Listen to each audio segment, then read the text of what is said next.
Kjo është konferenca e parë që shoqata bizantine mundi të organizojë, sepse si numri është i pakët dhe mundësitë janë të kufizuara dhe organizatorë sa është akademia, është universiteti, është Kisha Ortodokse dhe në tjetër që ishte pjesëmarrëse përveç shoqatës. Është e dobishme sepse historia e Bizantit është pjesë e historisë së Shqipërisë.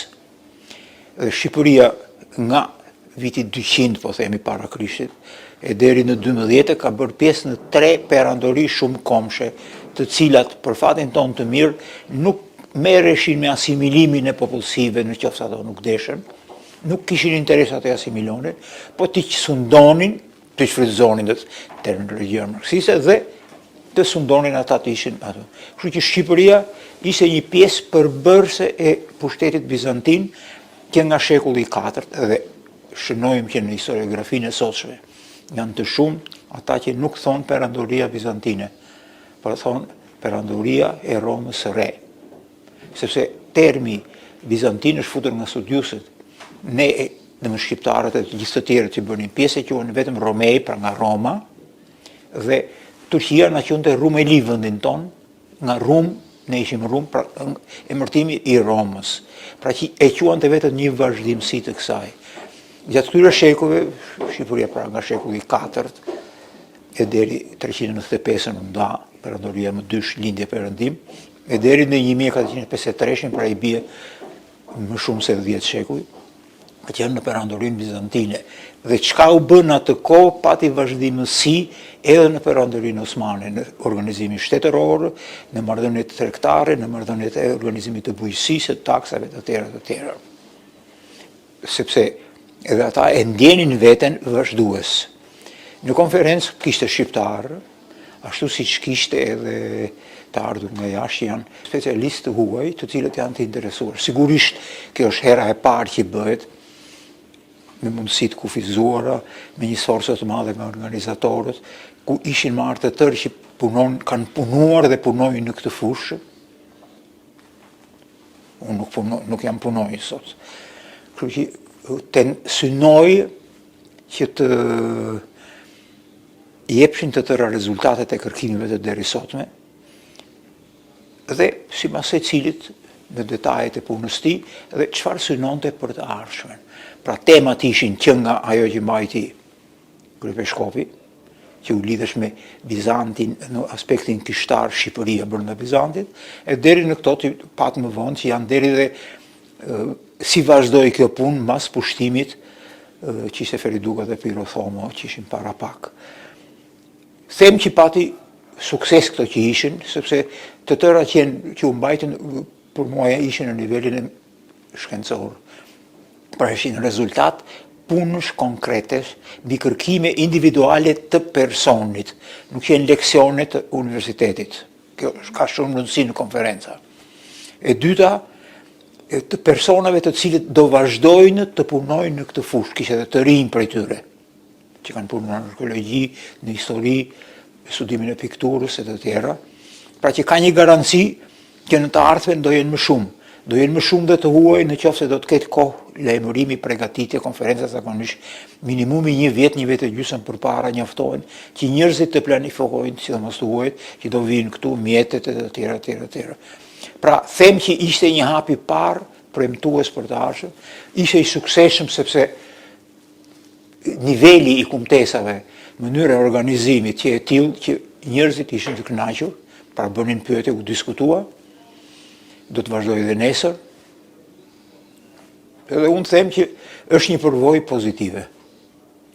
E pam periudhën bizantine të analizuar në disa aspekte. Historinë, arkitekturë. Fusha juaj e interesit. Unë fola, kumtesa ishte një shkurtim i një punimi që do të botohet brenda punimeve të kësaj, që kishte historinë me shekujve nga i 4, nga i 6 në të 11, pra nga lullëzimi maksimal i perëndorisë bizantine të ato që quhet antikiteti i vonë përpara dyndjes të popujve dhe si mbijetoi Shqipëria, shqiptarët, banorët e asaj që quhesh iliurisë së vërtetë në kuptimin e plotë fjalë ilirikon proprio diktik, si mbijetuan, si arritën që të ecin me ritmin e kohës si gjithë të tjerët.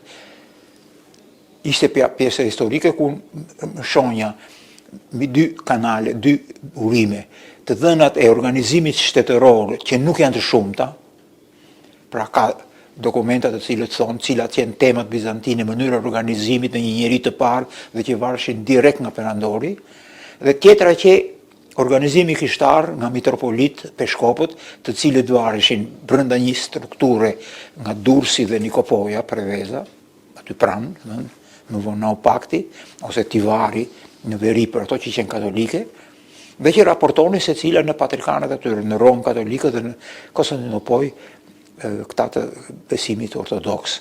Pra, u mundova të tregoj që nuk pati zhbërje të popullsisë shqiptare, ma ditë të thoja që i lirë shqiptar që ishin në këto teritoret, pjesës të Prevalitane është pjesë e Shkodrës, Duklës, Kotorit e këto, Dardanis, Kosova, Epiri dhe Shqipëria me Maqedorinë Perëndimore, në zona e Dibrës deri në Ohër, mbijetuan si dhe grekët, ndërsa gjithë Evropa tjetër me dyndje slave, u bë gjermane, u bë franke, u bë anglosaksone, u bë romake e të tjera. Ne nuk më romanizuam si shpesh herë thuhet, sepse nuk u bë gjuha romake gjuha e jonë, si u bë për rumunët dhe për vllahët, si që u bë për italianët, që e kishin gjuhën latine të tyre.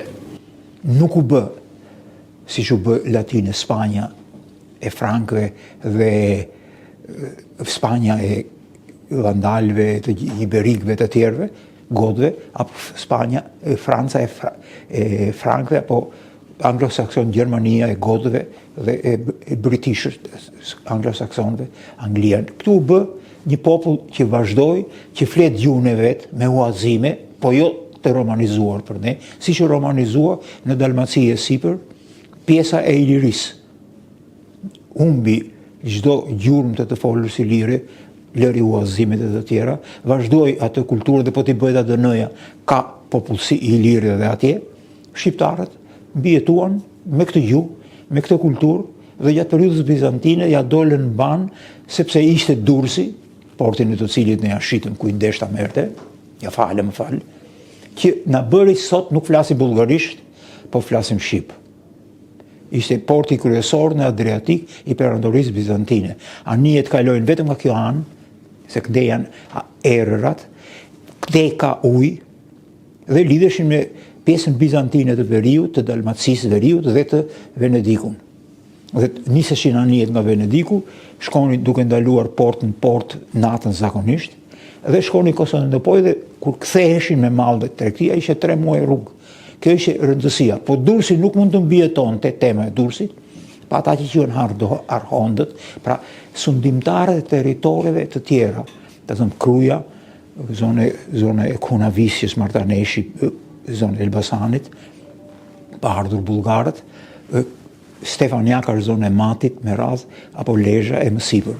Pra mbijetoi të tëra këto, si në anën kishtare, si në anën administrative, dhe punonin për qendrën, pra në varësi furnizonin qendrën që ishte Durrësi, popullsia vendase merrte tokë, toka ka qenë e Perëndisë, pra ishte e shtetit, e përdorte, ja kishte dhënë sundimtari, ajo, dhe kishin detyrimet për të qenë ushtar, dhe kishte edhe persona të cilët qenë me poste dhe ishin persona vendës, ashtu siç kishte edhe persona jo vendës apo familjeve të ardhura që më përpara në Durrës. Kjo ishte tema e kombëtesës time, si mbijetuam shqiptarët. Shekullin e 11 u përmendën për herë të parë, u përmendën Arbër në 2 raste, në atë vend ku në shekullin e 2 Ptolemeu i quan Albanopolis qytetin dhe Albanoj popullsinë e një territori, që është përkthimi i fjalës bardhin, dhe që në dokumentacionet historike quhen Parthin, B-ja dhe P-ja njihen në gjuhët greke, në këto latine, ky ndryshim. Pra kjo ishte mbjetesa e shqiptarëve, si dolëm të jetojmë po në shqiptarë, që vim nga ilirët, nuk vim nga të tjerë, që nuk erdhen do të slavët para shekullit të 9 bulgarët, dhe këta ikën duke lënë popullsi, gjurë me të tjera. Kjo është mëse normale, në vendet e tjera u zhduk diçka nga substrakti original. Gjetë dokumenta, në emërtime të tjera, në kështjela, në kisha tjera, por nuk është se ka një popullsi që thotë jam ajo që isha, si që themi ne këtu në Shqipëri. Them që çardesha për thënë i thash atje, do të them që më gjërë në të shkruar, se u vu 15 minuta shkurtimisht dhe do të flisin shpejt i thonë të tërë. Dhe u munduam që t'ja dalim ban, edhe që të tregojmë të tjerëve që kemi mundësi, pra keni mundësi, ju më të rinj, që kjo punë të vazhdoj mas janë tjetë me konferencë të dytë edhe më të mirë, me më shumë profesorë dhe jam i sigur që do vinë edhe më të shquarit, që të thirrur, ata janë shumë të ngarkuar që të thirrur në afat shkurtër, nuk vinë dot. Edhe shqiptarët do jenë më të përgatitur kësaj radhe.